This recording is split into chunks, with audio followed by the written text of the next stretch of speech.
part of this class. I think that we've proven ourselves to be a really talented, intelligent, driven group of individuals. I think we can all agree that our class has had some pretty good times together. I mean, we pretty much dominated every homecoming. But that was no surprise because we did have some great advisors. I think we all owe a huge thank you to Mrs. Legge and Officer Gardner for working all those concession stands and helping with those sweet floats.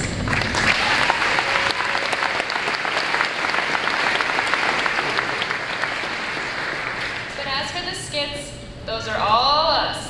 And that goes way back to middle school. Yes, I'm talking about Camp Lucerne. Actually, ever since our skits at Camp Lucerne, everyone has demanded that I somehow bring back the pigeon lady.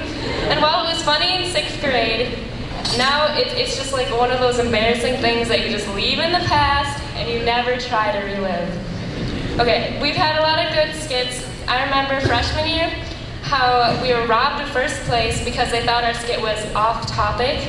Okay, who says trees have nothing to do with homecoming? I remember sophomore year how we basically made up a skit that night and then ended up singing a weird song about vampires or something.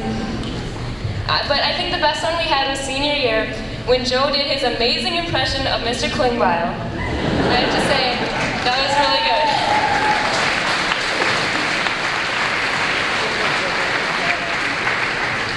We've made a lot of good memories here at CHS. I remember when Wade got his phone taken away at the assembly on the first day of school.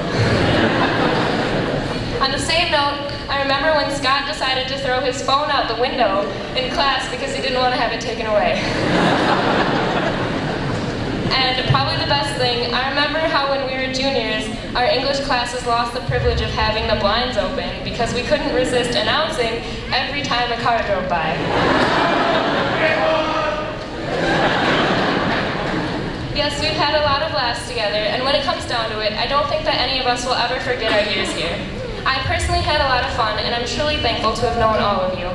All of us have known each other since kindergarten, and after having had seen these faces every school year for 13 years, I just can't believe that the only way of life that I've ever known is coming to an end. It's especially different for those of us who are moving away to bigger cities. I'm going to school in Madison next year, and while I was at orientation last week, I met some people from larger communities, and they couldn't believe that I went to a school where everyone knew everyone. Talking to these people made me really appreciate what a nice community you have. I know it doesn't always seem like it, but if I'm really honest with myself, I realize how truly blessed we are to have grown up in a place where we all feel safe and where everyone knows us and cares about us. I personally want to thank all of the teachers and faculty at Cambridge High School from the bottom of my heart for making my high school experience so enriching. I want to thank my mom and my dad for their support through all of this, and my sister for always being there when I needed her. Lastly, I want to thank God for His mercy, and I want to give Him all the glory because He's the reason why I'm here. I'm going to miss all of you next year, and I'm definitely going to miss my family. I'm excited for what lies ahead of us, but now all I have to say is thanks for the memories.